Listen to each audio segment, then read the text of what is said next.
अनु जी। श्री हरि। श्री हरिवंश। राधे राधे महाराज जी। महाराज जी, आप कह रहे हैं कि अगर कोई घटना दुर्घटना मंदिर या कहीं होती है तो फिर लोग कहते हैं कि आपके प्रभु तो देख रहे थे फिर भी ऐसी अनहोनी हो गई। तो प्रभु तो तब भी देख रहे थे जब आप पाप कर रहे थे। उस समय कुछ बोले थे क्या?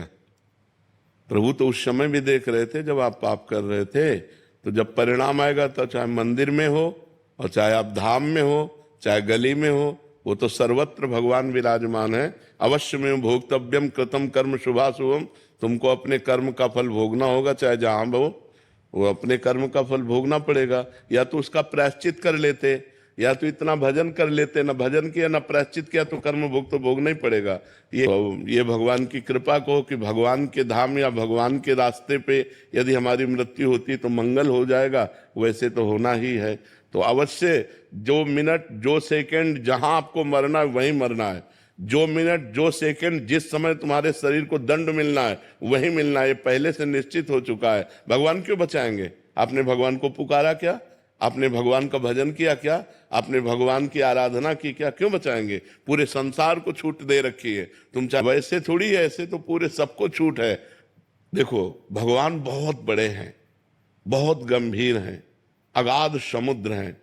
आपको आपका जीवन दे दिया, आपको बुद्धि दे दी, आपको कर्म क्षेत्र दे दिया। अब आप क्या कर्म करते हैं आपके ऊपर है। जैसे बाप ने आपको बीज दे दिए 50 प्रकार के और खेती दे दी। अब आप बम्बूल बोओगे तो दाग छुआरा थोड़ी खाओगे। आप बम्बूल बोओगे तो कांटे ही लगेंगे आपको। तो आप इस कर्म क्षेत्र में पाप कर्म कर रहे हैं। मुर्गा मुर्गी खाना, भ्रूण हत्या करना, पाप आचरण करना, व्यभिचार करना, और जब इनका फल आएगा तब कहोगे देखो बहुत अच्छा आदमी था और उसको ये दंड मिला। आज अच्छा है लेकिन कल उसने पाप कर्म किए तो उसको भोगना पड़ेगा कि नहीं भोगना पड़ेगा? तुम कल को नहीं जानते हो, भगवान कल को भी जानते हो, आगे आने वाले कल को भी जानते हो, वर्तमान को भी जानते हैं। तो इसलिए जो हो रहा है वो अवश्य होगा, जो नहीं होना है वो कदापि नहीं होगा।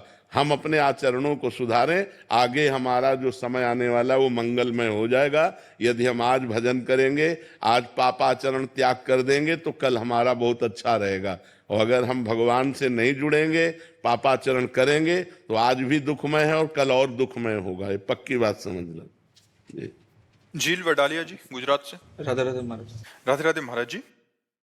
महाराज जी, मेरे प्रश्न को अगर कोई ऐसा हो तो क्षमा कीजिएगा। महाराज जी, आप तुल्य बड़े बड़े संत महात्माओं के जीवन में जब कष्टों के बारे में सुनते हैं तो हृदय कांप उठता है कि अब तो लगता है कि हमारा तो रजिस्टर अभी खुला ही नहीं है, वो खुलेगा तो मतलब हम तो कोई बचा ही नहीं सकता। नहीं, इसमें क्या होता है कि जैसे बड़े बड़े संत होते हैं उनका आखिरी जन्म होता है।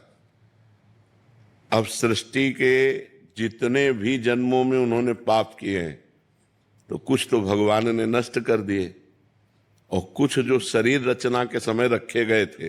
साधु तो हम बाद में बने हैं ना, शरीर तो पहले बना है ना हमारा। तो उस शरीर रचना के समय रखा गया। जैसे हमारे शरीर में रोग है, दोनों किडनी फेल हैं, तो ये माँ के गर्भ से ही पॉलिसिस्ट किडनी रोग होता है। पॉलिसिस्ट वो वंशानुगत होता है, वो प्रायः बहुत लोगों को होता है। तो वही गर्भ से रचना हुई, तो हम ऐसे गर्भ में आए जिसमें पॉलिसिस्ट था। वो पॉलिसिस्ट हमारे ऊपर शरीर में आया, किडनी में आया, और उस समय आकर के फेल कर दिया। तो बाबा जी और भजन तो हम अब कर रहे हैं ना। शरीर रचना के समय पाप कर्म के अनुसार हमारी किडनी फेल का विधान तो पहले से बन गया था ना। और जो बहुत कष्ट देखा जाता है उसका कारण उनका अंतिम जन्म है। अब पूरा हिसाब किताब बराबर करके वो भगवान को प्राप्त हो जाएंगे। इसलिए बड़े बड़े संतों, किसी को कैंसर, किसी को ये बड़ी बड़ी पीड़ाएं देखी जाती हैं, वो इसीलिए देखी जाती हैं। नहीं तो देखो, ऐसे नीच कर्म करने वाले कितने पापी लोग हैं, बड़े स्वस्थ और हर्षित दिखाई देते हैं, और जो कदम फूंक फूंक के रखते हैं उनको चलना मुश्किल है।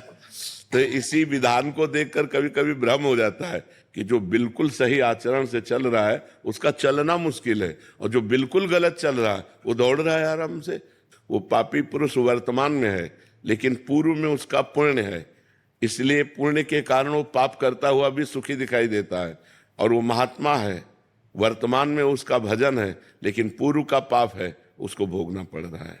ये क्रम है, उसको समझ पाना।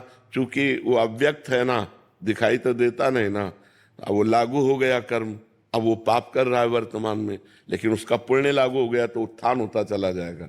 और जिस समय वो पुण्य खत्म हुआ और पूर्व का पाप और वर्तमान का पाप जुड़ेगा तो ब्लास्ट हो जाएगा, कुल सहित नष्ट हो जाएगा, बिल्कुल भ्रष्ट हो जाएगा, पत्ता साफ हो जाएगा। तो पापाचरण कभी किसी का शांति और विश्राम का हेतु नहीं हो सकता, वो विनाश का हेतु होगा। समय है, तुम्हारा पुण्य लागू है, भोग लो अपने पुण्य को, और जब पुण्य खत्म हो जाएगा तब तुम्हारा मिट्टिया मेट हो जाओगे।